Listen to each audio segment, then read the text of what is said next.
Hello ဒီဗီဒီယိုကတော့အင်္ဂလိပ်လိုကိုမိတ်ဆက်တဲ့အခါမှာသုံးတဲ့စကားစုလေးတွေအကြောင်းကိုတင်ဆက်တဲ့အပိုင်း2ဖြစ်ပါတယ်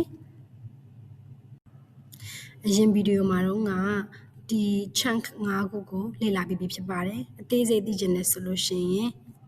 Introducing Yourself Part 1 ဗီဒီယိုသွားကြည့်လို့ရပါတယ်ရှင်။ကို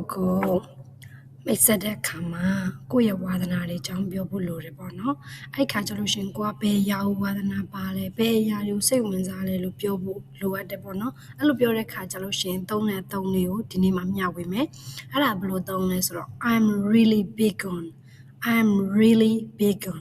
အဲ့ big on ရဲ့နောက်ကနေပြီးတော့မှဒီကိုကြိုက်တဲ့အရာပေါ့ဥပမာ playing football လားဒါမှမဟုတ် board games လားဒါမှမဟုတ် reading the books လားကိုကြိုက်တာထည့်လို့ရတယ်ပေါ့နော်ဒီနေရာမှာဆိုကျမတို့ဘယ်လိုသုံးလို့ရတော့ဆိုလို့ရှိရင်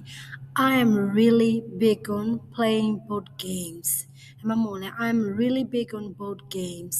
ကျွန်တော်က board game ဆိုရတာကိုအရန်ဝါသနာပါတယ်အရန်စိတ်ဝင်စားတယ်အဲ့လိုပြောလို့ရတယ်နောက်တစ်ခုအနေနဲ့ကြလို့ရှိရင်ကိုကပေါ့နော်ဘောလုံးကစားရတာကြိုက်တယ်ဆိုလို့ရှိရင် I'm really big on playing football ဒီနေရာမှာသုံးတဲ့သုံးလေးကိုပြန်လိုက်ပြောကြည့်မယ်နော် I'm really big on I'm really big on ဒီနေရာမှာသုံးတဲ့ I'm က only one syllable I'm really big on ငါ linking sound တော့ big on okay so နောက်တစ်ခုသွားကြည့်အောင်ဒီမှာကျတော့ကိုယ့်ရဲ့ experience ကိုကိုကပြောပြမှာပေါ့နော်ကိုကဘယ်လိုအလုပ်ကိုလုပ်ဖူးလဲပေါ့ကို့မှာဘာ experience တွေရှိလဲပေါ့ဒီမှာအဲ့ဒါဆိုလို့ရှိရင် I've been and ပြီးတော့ but ing for time ဆိုအချိန်ဘယ်လောက်ကြာအောင်လုပ်ဖူးလဲပေါ့ဥပမာအနေနဲ့ဆိုရင် I've been learning video editing for over 3 years ကျွန်တော်ကဒီ video editing အပိုင်းကိုပေါ့နော်လေ့လာလာတာ3နှစ်ကျော်သွားပြီပေါ့ဒါမှမဟုတ်လို့ရှိရင်နောက်တစ်ခုပေါ့နော်ကိုကဆက်ဆံမလုပ်ဖူးတယ်ပေါ့အတွေ့အကြုံအဖြစ်8နှစ်လောက်ရှိတယ်ဆိုရင် I have been teaching for over 8 years 8နှစ်ကျော်လောက်ရှိပြီကျွန်တော်စာသင်နေတာပေါ့နော်ဒါမှမဟုတ်လို့ရှိရင်ကျွန်တော်ကပေါ့အင်္ဂလိပ်စာလေ့လာနေတာပေါ့နော်ကိုယ့်ရဲ့အတွေ့အကြုံကိုယ့်ရဲ့အင်္ဂလိပ်စာလေ့လာတဲ့အတွေ့အကြုံက1နှစ်ကျော်ပြီပေါ့နော် I've been learning English for over 1 yearအဲ့လိုပြောလို့လည်းရတယ်ပေါ့နော်ဒီနေရာမှာ I've been learning ဆိုတာကိုအရင်ကတည်းကစထားတယ်အခုထိလည်းတရားကိုဆက်လုပ်နေတော့မယ်ကိုယ့်ရဲ့ experience ပေါ့နော်ကိုမှတရားနဲ့ပတ်သက်ပြီးတော့မှဘယ်လိုတွေ့ကြုံလေးတွေရှိလဲဆိုတာကိုဒါအချိန်ကာလတစ်ခုနဲ့တစ်ခါတည်းပေါင်းပြီးပြောပြလိုက်တာပေါ့နော်ဟုတ်ပြီနောက်တစ်ခုကြည့်ရအောင်ဒီဟာကကျတော့ကိုယ့်ရဲ့ personality trait ပေါ့ personality trait ဆိုတော့တယောက်နဲ့တယောက်နဲ့မတူဘူးပေါ့နော်တချို့ကကျတော့ yan kind ဖြစ်တယ်တချို့ကကျတော့ yan ဘယ်လိုပြောရမလဲသူများနဲ့ဆိုလို့ရှိရင်ပေါင်းတဲ့ဆက်ဆံရေးyan ကောင်းတာမျိုးရှိတယ်တချို့ကကျတော့ဘယ်လိုပြောရမလဲ yan တော်တယ်ပေါ့နော်အဲ့မှာဆိုရင် people describe me ဆိုတာဥမာလူတွေကကိုဘယ်လိုပြောလေးရှိလဲပေါ့နော်people describe me as a collaborative and easygoing person ပေါ့နော် collaborative and easygoing person ဆိုတာဥပမာအနေနဲ့ပြောရမယ်ဆိုလို့ရှိရင်လူတွေကပေါ့နော်ကိုပေါ့ပူပေါင်းဆောင်ရွက်တတ်တယ်ပေါင်းသစ်ဆက်တဲ့လူလို့ပြောတယ်ပေါ့နော်တချို့ကြတော့လဲ people often describe me as a kind person ကိုကကျင်နာတတ်တဲ့လူလို့ပြောတယ်ပေါ့နော် people often describe me as a smart person အရင်တော်တယ်လို့လည်းပြောတယ်ပေါ့လူတွေကကိုဘယ်လိုပြောလဲဆိုတော့ people describe me as ဘယ်လိုမျိုးလဲပေါ့နော်နောက်ကဒီလိုမျိုးလေး people often describe me as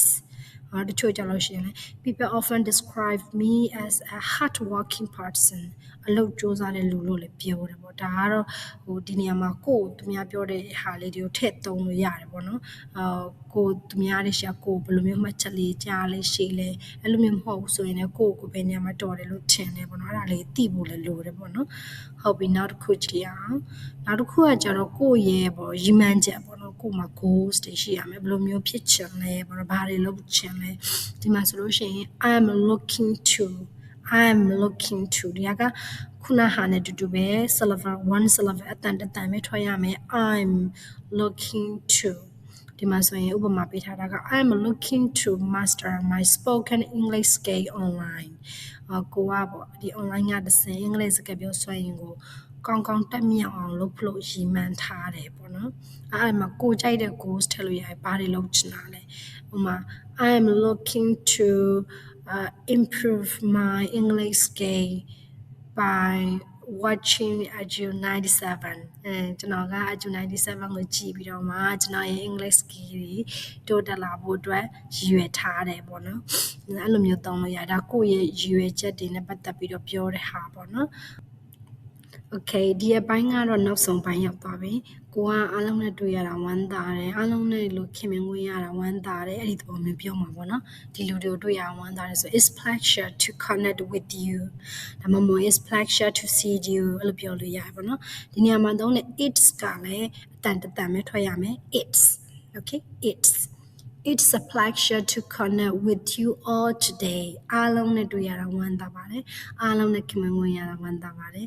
ကျမအနေနဲ့ကလည်းအခု 97ကိုကြည့်နေတဲ့အားလုံးနဲ့တွေ့ရတာဝမ်းသာပါတယ် so it's pleasure to connect with you all today